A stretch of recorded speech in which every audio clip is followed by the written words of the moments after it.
নমস্কার, চলছে চলবে রণজিতে আপনাদের সবাইকে স্বাগত। আপনাদের ভালো রাখতে, সমাজকে ভালো করার প্রয়াসেই এই প্রতিবেদনের অবতারণা। একটা চিঠি পাঠ করব, বলতে পারেন একটা প্রতিবাদ পত্র। দেখুন, দিল্লিতে বসে বাঙালি একজন অধ্যাপিকা, ৮০ বছর বয়সী, তিনি লিখছেন পশ্চিমবঙ্গের এই সাম্প্রতিক যে সমস্ত অরাজকতা চলছে, শিক্ষকদের চাকরিহারা, যে শিক্ষকদের ওই ক্লাসে চক ডাস্টার নিয়ে ব্ল্যাকবোর্ডের সামনে দাঁড়িয়ে সামনে একগুচ্ছ বাচ্চা তাদেরকে পড়ানোর কথা ছিল, তারা আজ রাত জাগছে, তারা আজ অনিশ্চয়তায় দিন কাটাচ্ছে। এই অবস্থাটা কেন তৈরি হলো? দেখুন, শুধু পশ্চিমবঙ্গ নয়, শুধু ভারতবর্ষ নয়, প্রবাসেও বাঙালিরা যারা প্রতিদিন এই পশ্চিমবঙ্গের খবর রাখেন, তারা ক্ষোভে ফেটে পড়ছেন, এই সরকারের দ্রুত বিদায় চাইছেন। আমি কথা না বাড়িয়ে প্রতিবাদ পত্রটি আপনাদের সামনে একটু পড়ে শোনাই। দিল্লির এক রোগশয্যা থেকে এই পত্র প্রেরণ করছি। আমার নাম চিরশ্রী বিশি চক্রবর্তী, প্রয়াত প্রমথনাথ বিশির একমাত্র জীবিত সন্তান ও কন্যা। পশ্চিমবঙ্গে সম্ভবত আমাকে কেউ চিনতে পারবেন না, কারণ সেখানে আমি অপরিচিত। আমি কোনো বুদ্ধিজীবী নই, দীর্ঘকাল দিল্লিবাসী। এখানকার কোনো এক নামী কলেজে দীর্ঘ ৩০ বছরের বেশি অধ্যাপনা করেছি। শিক্ষাই আমার জগৎ।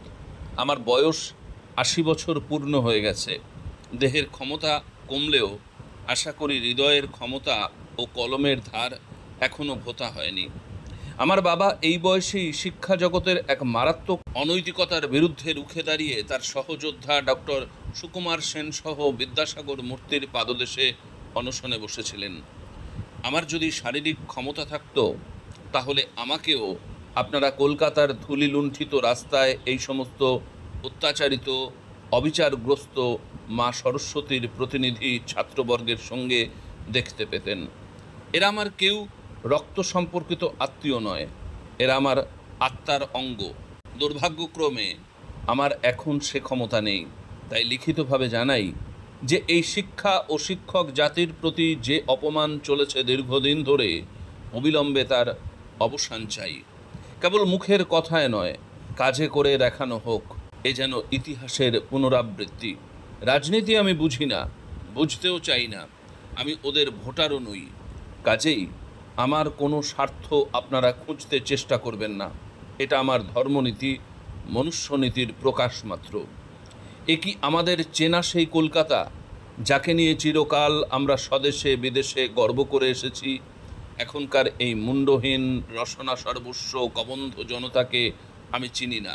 এ কি সেই পাণ্ডবদের রাজসভা, যেখানে ভীষ্ম, কৃপ, দ্রোণাচার্য, মহা হৃদয়বান শক্তিমান পণ্ডিতেরা নিজেদের বিচার বুদ্ধিকে এক গোপন ও মিথ্যা প্রতিজ্ঞার বন্ধনে আবদ্ধ হয়ে একজন বিচারহীন দর্শক বনে বসে আছেন? কিন্তু কেন, কেন, কেন? এখানেও কি পিতামহ ভীষ্মের আনুগত্যের মতো কোনো প্রশ্ন আছে? এটা আমরা বিশ্বের শিক্ষিত জনতা মুক্ত কণ্ঠে জানতে চাই। আমিও সম্ভবত অশিক্ষিত নই। আমার সমস্ত ডিগ্রি কলকাতা বিশ্ববিদ্যালয় থেকেই। সম্মানের বিচারের আশায় ভুলুণ্ঠিত ছাত্রদের পদস্পর্শ করে ক্ষমা চাওয়া এবং তাদের শিক্ষা জগতে ফিরিয়ে আনা, এদের যথার্থ স্থান হোক ক্লাসরুমে, ব্ল্যাকবোর্ডের সামনে। সম্মুখে থাকুক একদল তাজা কচি শালতরু, মাথা উঁচু করে। এটাই আমার একমাত্র স্বপ্ন। আর কলকাতার এই দর্শক কবন্ধ জনতা, তোমাদের জন্য ঘৃণার অন্ত নেই। এ কলকাতাকে আমি চিনি না, চিনতেও চাই না। এ আমার, এ তোমার পাপ।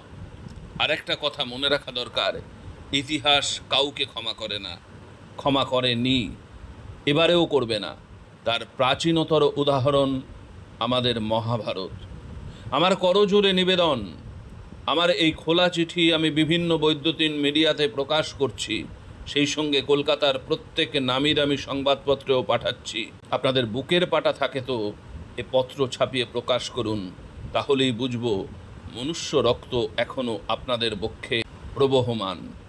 এত পাপ ধরিত্রীও সহ্য করবেন না। সর্বং সহাতিনী সত্যই নন।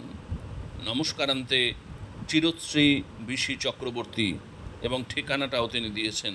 ঠিকানাটা দিয়েছেন এই কারণে, নিচে তিনি লিখেছেন, ঠিকানা লেখার কারণ এটা কোনো মেঘের আড়াল থেকে লেখা মেঘনাদের হুঙ্কার নয়, ঠিকানা যাচিয়ে দেখতে পারেন।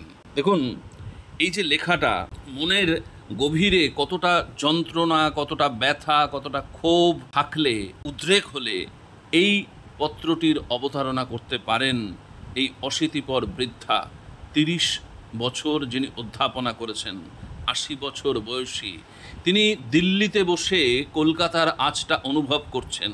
এখানকার শিক্ষকদের ভিতরের যন্ত্রণা, বুকের যন্ত্রণা, তার বাড়ির পরিবারের ছেলে, বাবা, মা, সবার যন্ত্রণাটা অনুভব করে এই পত্রটি লিখেছেন। এ এক কষিয়ে থাপ্পড় ছাড়া আর কিছু নয়।